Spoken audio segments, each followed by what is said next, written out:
and welcome back to the Tales of Agmar, everybody. I'm your host and creator, Sinjin, and today, as promised last week, we'll be talking more about the Gearblade's weapon, the Gearblade. Yeah, I know that's kind of confusing. Um, yes, we did already talk about it a little bit, and yes, it's confusing that the Gearblades themselves are also wielding a Gearblade. We'll talk a little bit more about that as we get into things today. But I wanted to mainly talk about this just because, after reading through the whole first book, during the editing process, I realized it's not talked about too much. And I'll add probably a little bit more bits where it's talked about some things, but the main, what I consider one of the coolest factors of the Gearblade, doesn't get mentioned in book one. And so I just wanted to talk about that, give you guys something to look forward to, and just keep pushing out some lore with that. But before we get any deeper into that, let's talk about just some announcements real quick. So, as usual, we've got the Ko-fi and the Discord linked in the show notes below. Excuse me. Both are great places to show support for the show. The Discord is, of course, free. There's no paywall there. And then the Ko-fi is just the little, sort of tip jar thing. But going into what we all really like to talk about is the book editing. It's going super well. There's a ton of there's not a ton of new information right now, excuse me. Except that I thought I was gonna have to do something, and then after going over it and chatting with some people, I realized I didn't need to do that little bit. So yay for alpha readers. They're actually making this process a lot easier and just getting me more excited to get the book out to the rest of y'all. And so we are getting a lot closer. That May window is, I believe that we are still on track for that May of 2026 window. So basically next month, right? I'm pretty much down to 10 days before we really get into that window. That doesn't mean that we're releasing right as May starts or anything like that, but it is getting closer, and I am getting very excited for that. Now, what's also great about the whole editing process, how it's going right now, is there haven't been any big parts that I need to redo, right? Like I haven't had to take out a whole chapter or put in a whole nother chapter just yet. The prologue is still getting debated a little bit, and so maybe after a few more alpha readers finish, or at least I get to stare a little bit more at that beginning and see what it needs. We might get a prologue, we might not get a prologue. My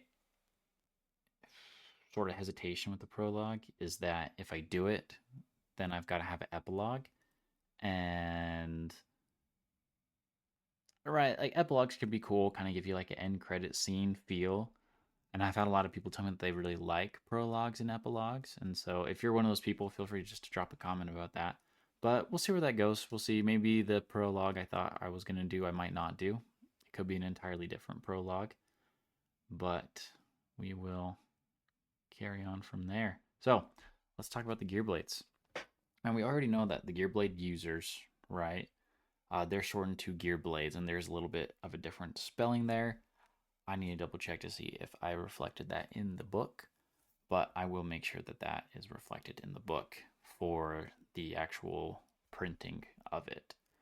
But, right, they are dragon blessed people, so within the world of Agmar, there are people that get blessed by the dragons. The dragons don't quite know what happens. They just know they have a controlling connection with these people. And the people obviously don't really know how it happens because the dragons don't really care to tell them that they don't know. They just say they blessed the person. And then there's the whole thing where, right, dragons can also physically bless people. Raises into consideration why they aren't just blessing like everyone within the Middle Kingdom, right?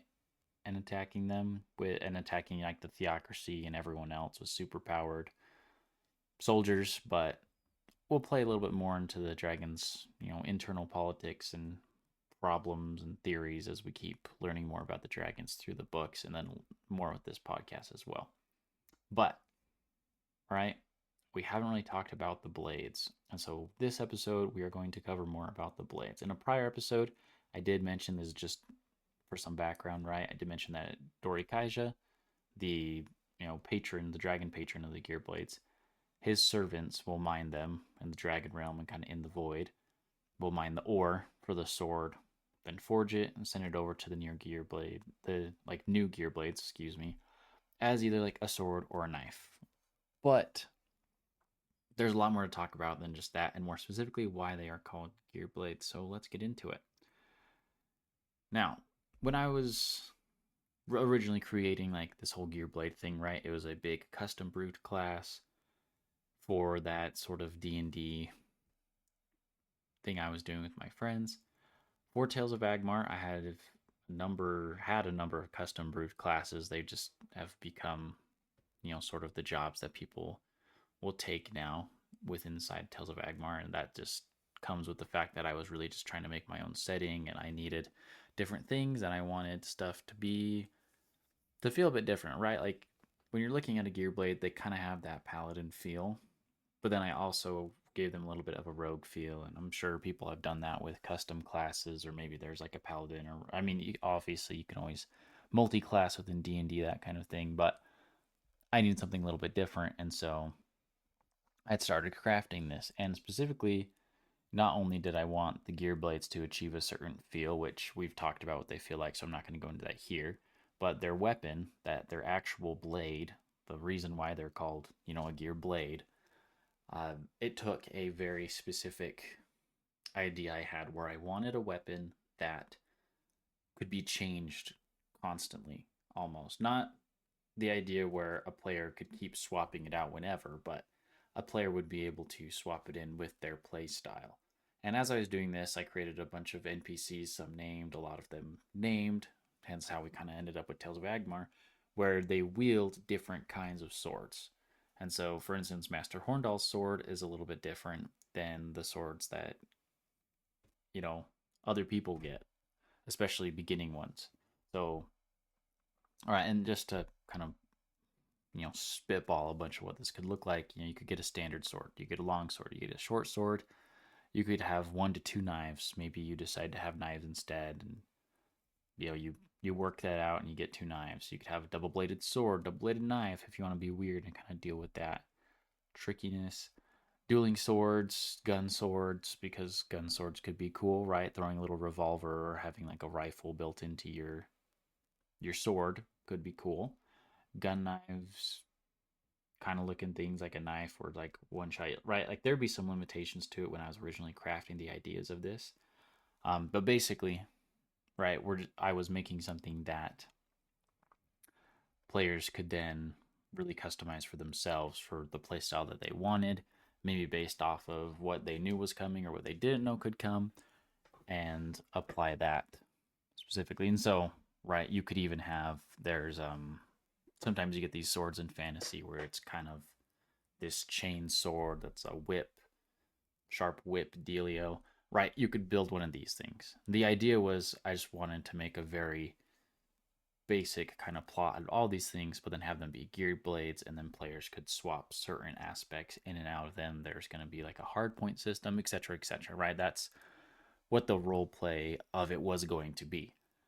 Now, inside of Tales of Agmar lore, right?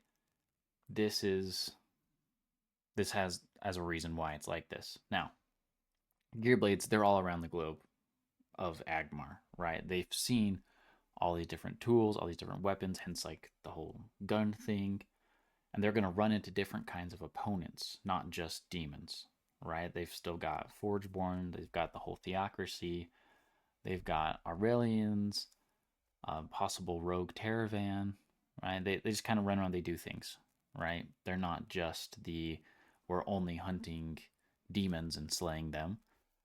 They've got other expenses that they have to worry about that isn't necessarily taken care of by the Gearblade themselves. They don't have a huge vault of money.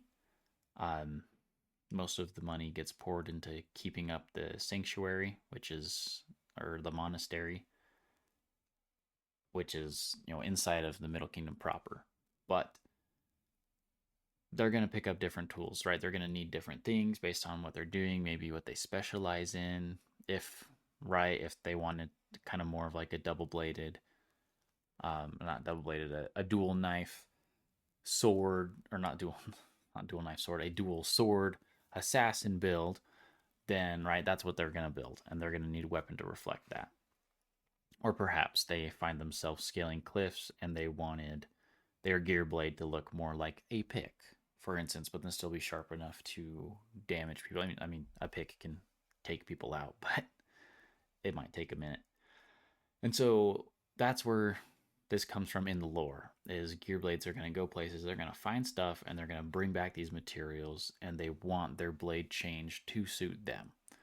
Sort of the whole idea of like building a unique laser sword, you know, for you from that thing. But I want it to be different. I want it not to just be so like I wanted players to really be able to try and make something different. And so that, and then mixed with the lore, we have a lot of different things that happen.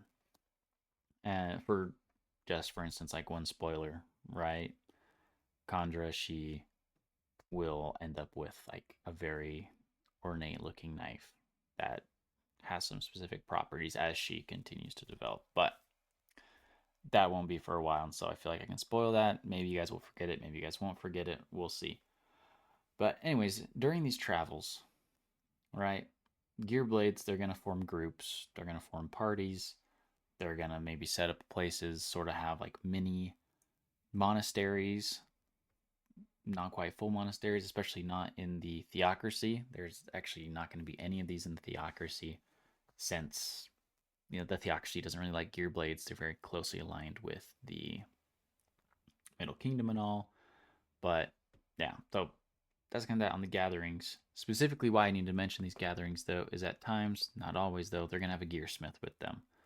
All right, and these people not only fix the swords, but they improve them and specifically add these modifications that Gearblade wielders want. And I'll go into some more different modifications in a second. I just need to lay out some more lore for you guys.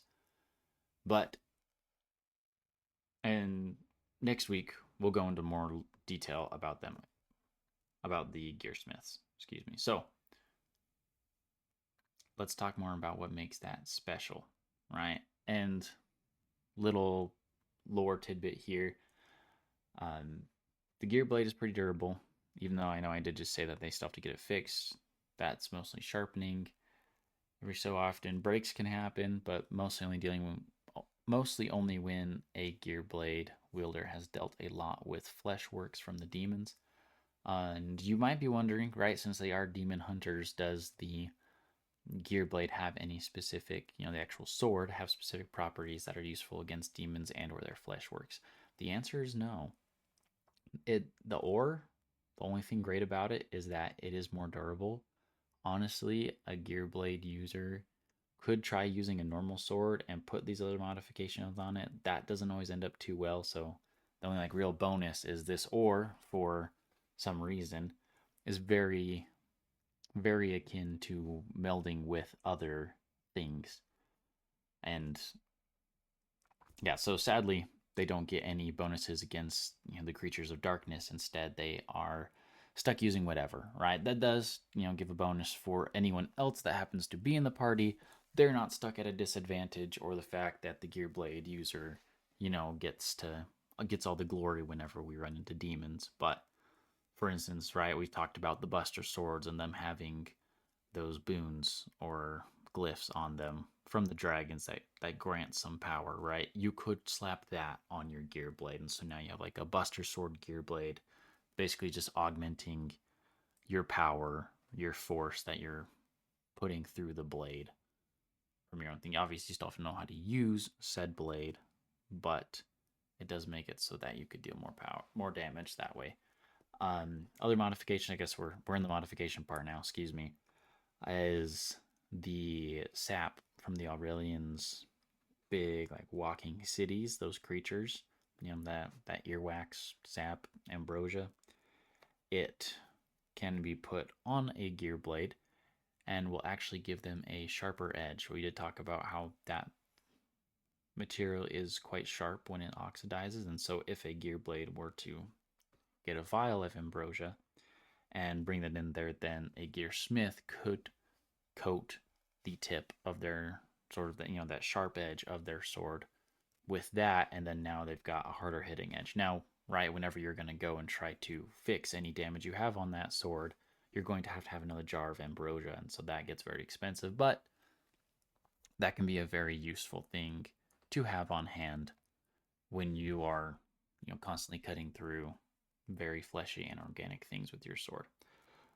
Other wielders, right? They might want that gun sword thing. Maybe they deal a lot with a theocracy for some reason. And they need to, right? And this is probably more so going to be nobles that become a Gearblade and leave the order, which is possible. You don't have to stay like directly associated with the order to be a Gearblade, but that does give you access to things. If you are a good standing member of the order, then most or all, Gearsmiths will work on your sword for free as they are subsidized by the order slightly. That's kind of where that money flows around. But if you're not, then you are definitely going to not only be bringing materials to a Gearsmith, but you also have to be bringing money. And some that aren't, I mean, even some Gearsmiths, right? There's all those things, right? They might not be connected to the order. They might be more freelance. You would have to pay them, that kind of thing. And it was good, like for the actual D&D side of it, it was going to breed this interesting aspect where players could try to hunt for these guys in villages or in cities, or even just kind of see if there's one out there. For the books, this is going to play a similar but also very different role, and we'll see that more so unfold during books 2 and 3. I'm really excited for you guys to read book 1. It sets up Tales of Agmar exactly how I wanted it to be set up, I feel like, anyways, after reading it all.